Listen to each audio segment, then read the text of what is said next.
घर जो मसलो है घटी जो। असां घटी अचे पई 4 फुट 12 फुट जी टोटल घटी है।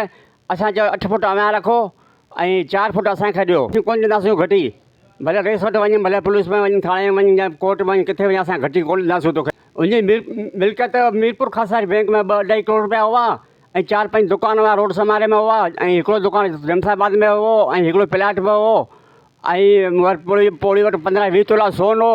उहो वॾो भाउ खाई वियो सभु।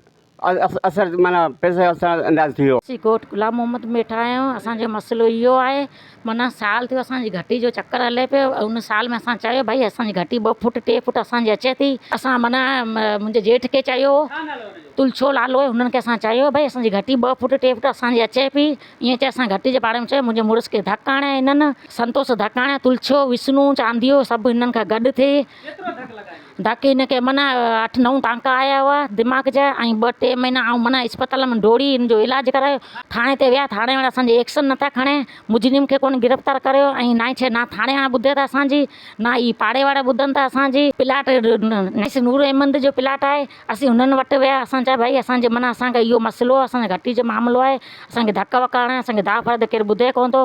माना 12 फुट आहे, असांखे भले 4 थो आऊं कोन ई ॾियां, भले तूं जिते ई वञ ऐं जेके न असीं वञूं था न असांजो थाणो एक्शन खणे, असांखे तंग करण पिया। 19 तारीख़ जो मुंहिंजो छोकिरो ॿाहिरि हो, वीचारो हुते वेठो हो, घर ना मुंहिंजी लाइट आहे, ना मुंहिंजी गैस आहे, ना मुंहिंजी पाणी आहे।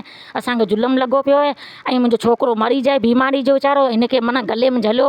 अने असांखे माना मुंहिंजो जेठ आयो मारण लाइ, असांखे राति जो धमकियूं ॾिनो, ॿाहिरि कढे छॾिया हुआ। गिची जो मामिलो आहे, असांजो बाबा असांखे धकु करणु आयो आहे ऐं आउं सुखे जो पुटु आहियां।